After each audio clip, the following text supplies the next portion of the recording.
Hello, Year 10. I'm recording this lesson. It is the lesson that you went through in your live lesson. Some classes didn't quite finish off all of the tasks. So what I'm going to do is go through the whole lesson so you can rewatch if you want to remind yourself of anything, and then continue from sort of where you got up to in your live lesson. So to start with, what's the most important event in the play so far, why, and how does it link to other events? So have a go answering those questions. And we might have put that Act 1, Scene 5, the Capulets Party, is quite an important event, as this is where Romeo and Juliet meet, which kind of starts the events for the rest of the play. And we can link that back to the prologue, because we know that we were told Romeo and Juliet were going to fall in love.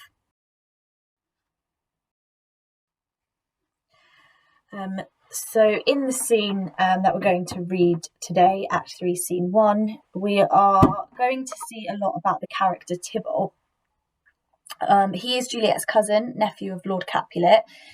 He was very angry with Romeo at the Capulets party because he pretty much gatecrashed the party, and because Tybalt wants to protect his family's honour, he wants to kill and fight Romeo because he feels like he disrespected his family by turning up to the party.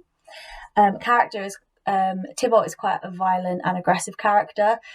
Shakespeare could have included him to kind of move the plot along with that kind of aggression and to add conflict to the play. And we have had some foreshadowing that Tybalt later on in the play is going to end up in a fight, and that might result in death.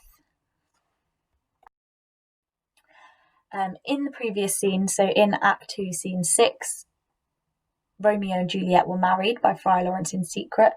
Nobody except for these three characters and the nurse are aware of the marriage.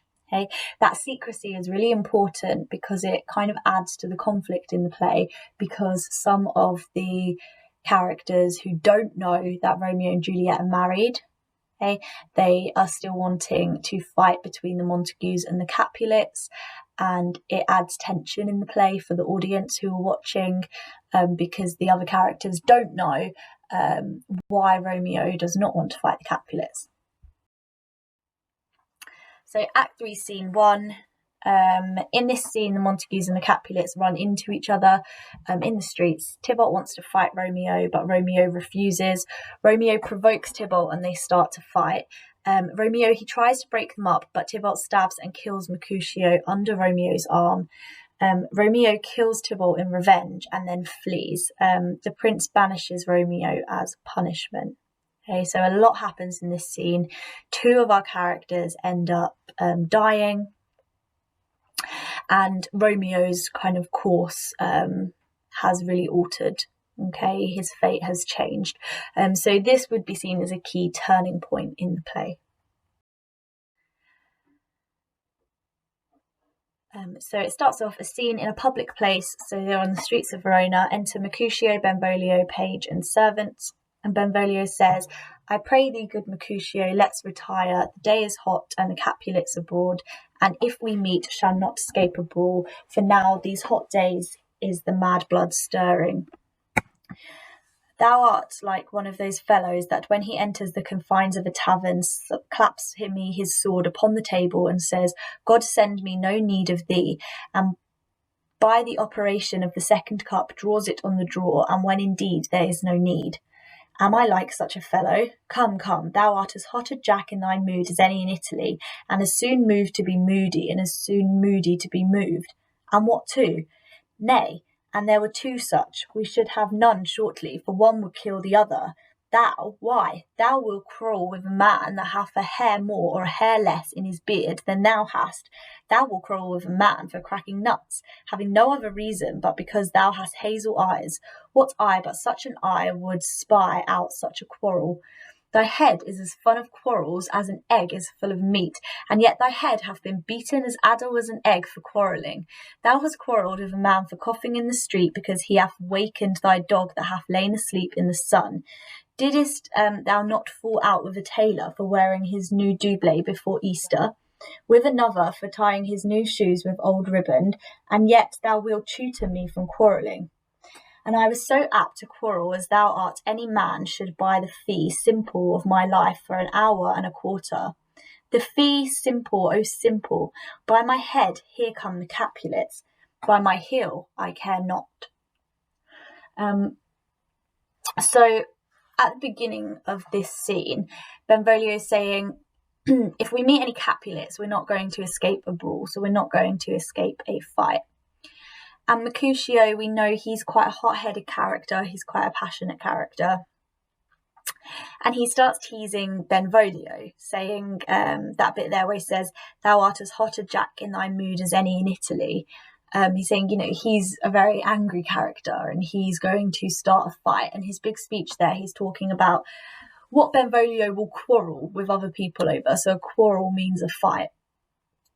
So he's saying he'll quarrel with other people over silly things, like a man coughing in the street or waking up a dog, or because of what someone's wearing. So in question 1 there, according to Mercutio, who is more likely to cause a fight, him or Benvolio?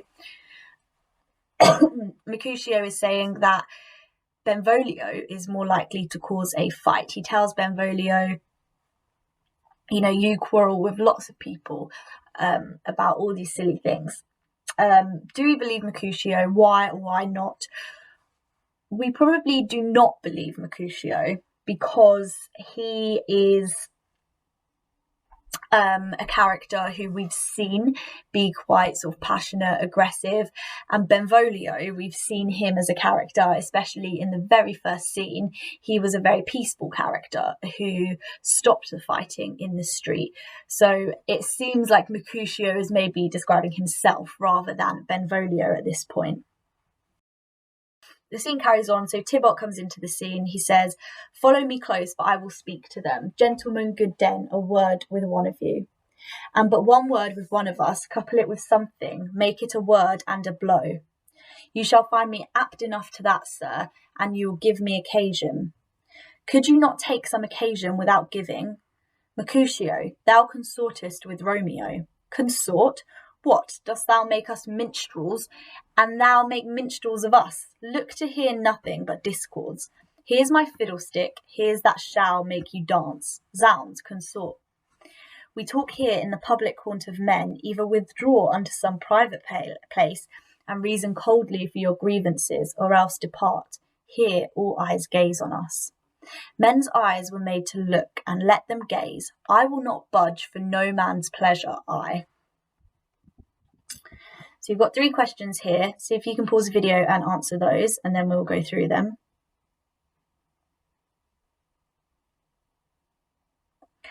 So the first one, how does Tybalt come across when he first enters this scene? We could say he comes across quite politely. He's saying, gentlemen, good den, so good afternoon, a word with one of you. He's not aggressive, he's quite polite, addresses them nicely. Okay, so that's a little bit in contrast to what we've seen of his character before. Okay, so it could be a little bit patronising, he could be mocking them, but overall he comes in quite politely. And then Mercutio, he says, one word with one of us, couple it with something, make it a word and a blow. So Mercutio is almost asking for a fight here by saying make it a word and a blow. And that shows that he is very ready for a fight and he is being quite confrontational. The third question, what's Benvolio trying to do here? What does this show us? So Benvolio is trying to keep the peace. Okay, he's trying to tell them to either, go somewhere more private where the whole of Verona isn't watching, or kind of just stop the fight. He is really the peacekeeper in this situation. It carries on. So Tybalt, he says, well, peace be with you, sir. Here comes my man. Okay, that's when Romeo enters. Mercutio says, but I'll be hanged, sir, if he wear your livery. Marry, go before to field, he'll be your follower. Your worship, in that sense, may call him man.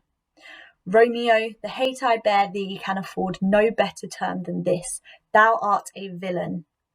Tybalt, the reason that I have to love thee doth much excuse the appertaining rage to such a greeting. Villain am I none, therefore farewell. I see thou knowest me not. Boy, this shall not excuse the injuries that thou hast done me. Therefore turn and draw. I do protest I never injured thee, but loved thee better than thou canst devise, till thou shalt know the reason of my love. And so, good Capulet, which name I tender as dearly as my own, be satisfied. O calm, dishonourable, vile submission, Aristocrata carries it away. Tybalt, you rat-catcher, will you walk? Okay, so as soon as Tybalt sees Romeo, he says, the hate I bear thee can afford no better term than this. So, I hate you so much. This is the only thing that I can call you. And he says, thou art a villain, so you are a villain. And Romeo, he says, the reason I have to love thee. Okay, so we know Romeo has married Juliet, which means that he is technically now cousins with Tybalt as well. So he will not fight him, and he's saying he has to love him. And this makes Tybalt very angry. Okay, but Romeo is saying that he has to love him. And Mercutio, in response to that, he says, oh, calm, dishonourable, vile submission. He thinks it's really dishonourable for Romeo to not stand up for his family, to not stand up to the fight. And that makes him angry that he then becomes involved in the fight. So carrying on the right-hand side, Tybalt says, what wouldst thou have with me? Good king of cats, nothing but one of your 9 lives, that I mean to make bold withal. And as you shall use me hereafter, dry beat the rest of the 8. Will you pluck your sword out of his picture by the ears? Make haste, lest mine be about your ears ere it be out. I am for you. Gentle Mercutio, put thy rapier up. Come, sir, your passado. They fight. Draw, Benvolio, beat down their weapons. Gentlemen, for shame, forbear this outrage. Tybalt, Mercutio, this prince expressly hath forbidden bandying in Verona's streets. Hold, Tybalt, and good Mercutio. Tybalt, under Romeo's arm, stabs Mercutio and flies with his followers. So there, Mercutio is winding up Tybalt, saying, good king of cats, nothing but one of your 9 lives. So, cats sort of are known to have 9 lives. And Mercutio is saying he wants one of Tybalt's lives. And they start fighting. Romeo tries to stop them. He says the prince expressly hath forbidden bandying, so fighting in Verona streets. So he's forbidden it, so they need to stop fighting. Unfortunately, as Romeo tries to stop the fight and gets between them, Mercutio is stabbed under Romeo's arm. So you've got 3 questions there to have a go at answering. So why does Tybalt call Romeo my man?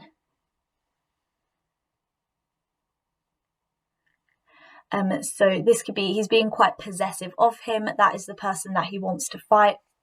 He's almost saying it like he owns him. It's a little bit arrogant. Those lines about Tybalt, it shows that he's become very aggressive and very angry when he sees Romeo, which kind of contrasts to how he entered the scene quite politely. Why does Romeo not want to fight? He doesn't want to fight because he is now married to Juliet. So that makes Tybalt a part of his family now. That is dramatic irony because the other characters, they do not know that Romeo and Juliet are married. So they don't know why Romeo doesn't want to fight. Mercutio, his reaction is quite extreme and quite violent. He wants to stand up for his friend Romeo because he feels like he's not standing up for himself. Okay, the next bit. So in this part, Mercutio, he is dying. So he says, I am hurt, a plague on both your houses, I am sped. Is he gone and hath nothing? What, art thou hurt? Aye, a scratch, marry, 'tis enough. Where is my page? Go, villain, fetch a surgeon. Courage, man, the hurt cannot be much. No, 'tis not so deep as a well, nor so wide as a church door, but 'tis enough, 'twill serve. Ask for me tomorrow, and you shall find me a grave man. I am peppered, I warrant, for this world. A plague on both your houses. Sounds a dog, a rat, a mouse, a cat, to scratch a man to death. a braggart, a rogue, a villain that fights by the book of arithmetic.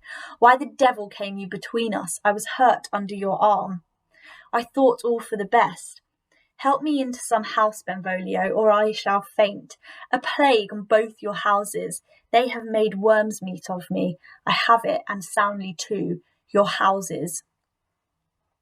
This gentleman, the prince's near ally, my very friend, hath got his mortal hurt in my behalf, my reputation stained with Tybalt's slander.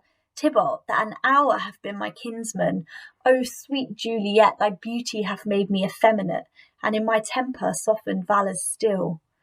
O Romeo, Romeo, brave Mercutio's dead, that gallant spirit hath aspired the clouds, which too untimely here did scorn the earth. This day's black fate on more days doth depend, but begins the woe others must end. Here comes the furious Tybalt back again.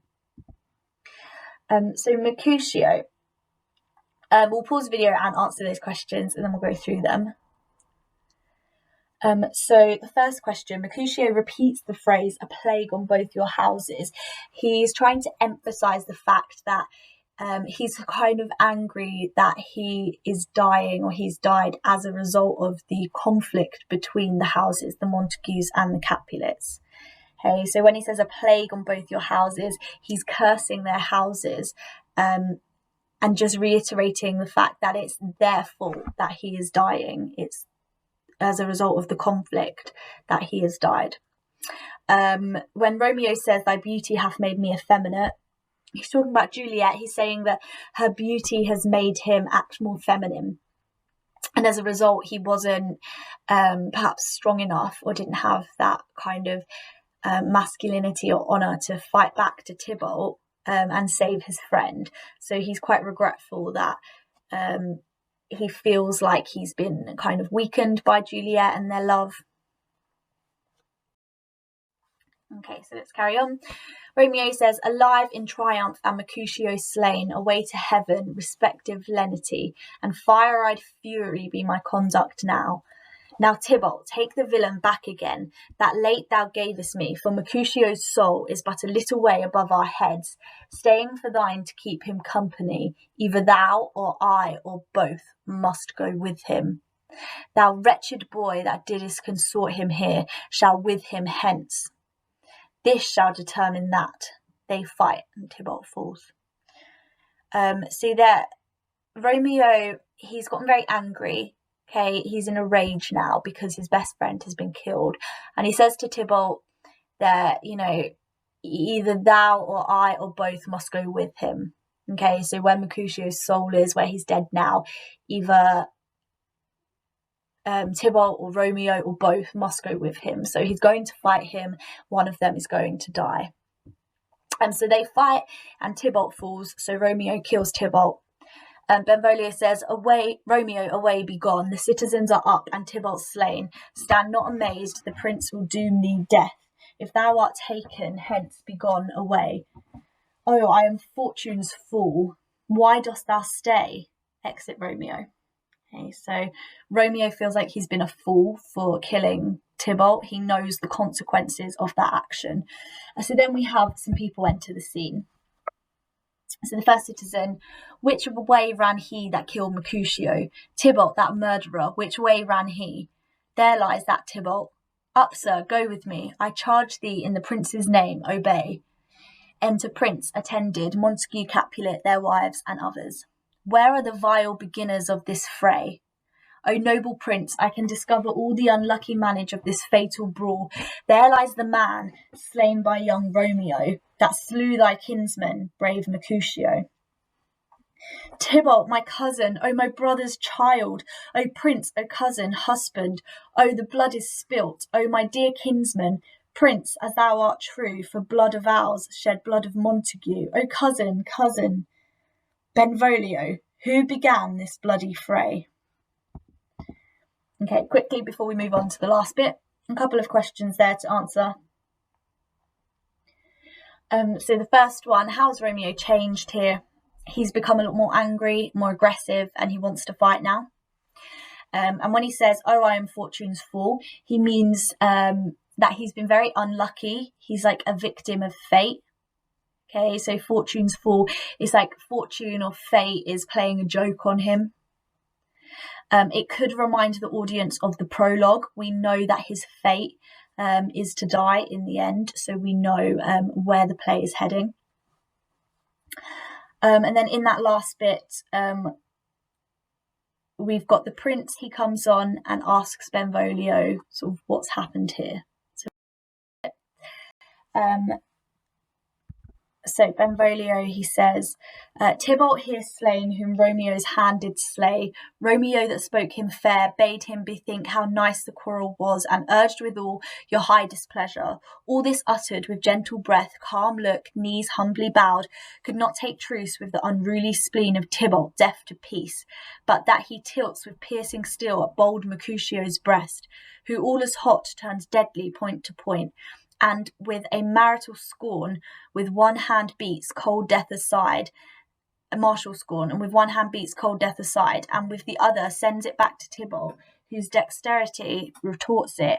Romeo, he cries aloud, hold friends, friends part, and swifter than his tongue, his agile arm beats down their fatal points, and twixt them rushes, underneath whose arm an envious thrust from Tybalt hit the life of stout Mercutio, and then Tybalt fled, and by comes back to Romeo, who had but newly entertained revenge, and to it they go like lightning, for ere I could draw to part them, was stout Tybalt slain, and as he fell, Romeo did Romeo turn and fly. This is the truth, or let Benvolio die. He is a kinsman to the Montague, affection makes him false, he speaks not true. Some 20 of them fought in this black strife, and all those 20 could but kill one life. I beg for justice, which thou, prince, must give. Romeo slew Tybalt, Romeo must not live. Romeo slew him, he slew Mercutio. Who now the price of this dear blood doth owe? Not Romeo, prince, he was Mercutio's friend. His fault concludes but what the law should end, the life of Tybalt. And for that offence immediately we do exile him hence. I have an interest in your hate's proceeding, my blood for your rude brawls doth lie a-bleeding, but I'll nurse you with so strong a fine that you shall all repent the loss of mine. I'll be deaf to pleading and excuses, nor tears nor prayers shall purchase out abuses. Therefore use none. Let Romeo hence in haste, else when he's found, that hour is his last. Bear hence this body and attend our will. Mercy but murderers, pardoning those that kill. Okay, a couple questions there to have a go at. So question number 1, does Benvolio give an accurate account of what has happened? What does this show us about his character? So he does tell us what happened in the battle. He says how Tybalt killed Mercutio, and then Romeo in revenge came back to kill Tybalt. It is somewhat accurate. He says how Romeo didn't want to fight at the beginning and how he tried to keep the peace, which is accurate. He doesn't tell the extent of Mercutio kind of wanting to fight and riling up Tybalt. Okay, possibly because Mercutio is related to the prince, so that wouldn't have been seen as a good thing to speak badly of him. Okay, but overall it's a fairly accurate summary. And again, it just shows us that he's that peaceful character. He's just trying to keep the peace, Benvolio.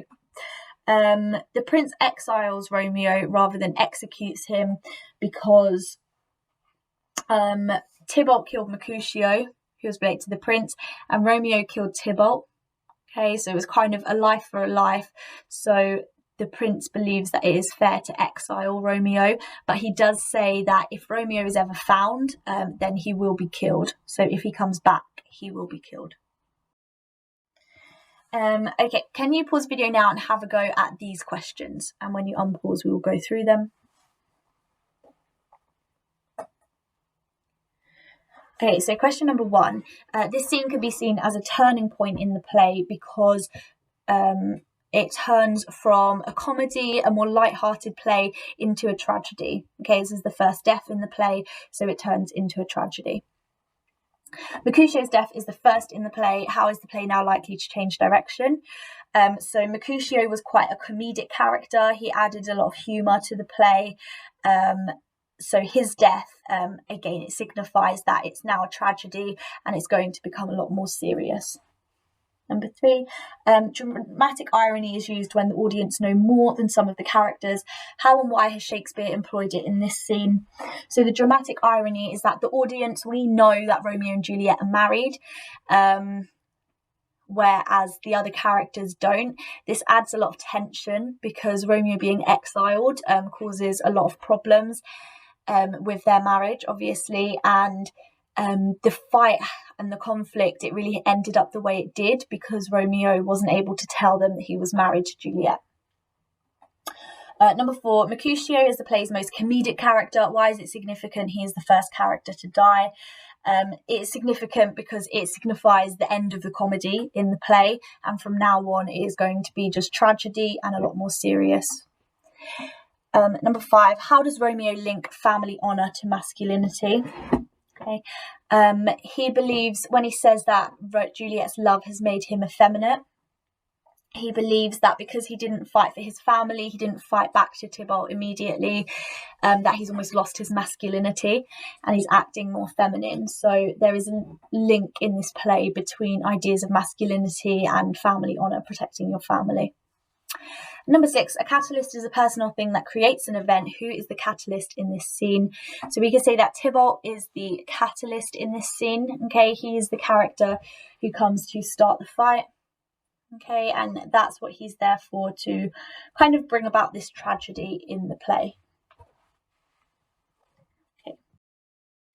And finally, the play is switched from a comedy to a tragedy. Can you have a guess? What do you think is going to happen to Romeo after this point and why? So write down what you think. Okay, and then that is the end of today's lesson. So well done if you joined in the live lesson yesterday. You probably would have done a few of these bits before, but hopefully now we've all managed to finish the lesson and we've all had a look at it, ready to come back to school. Can you make sure you do email your work to your teachers so that they can have a look at what you've been doing?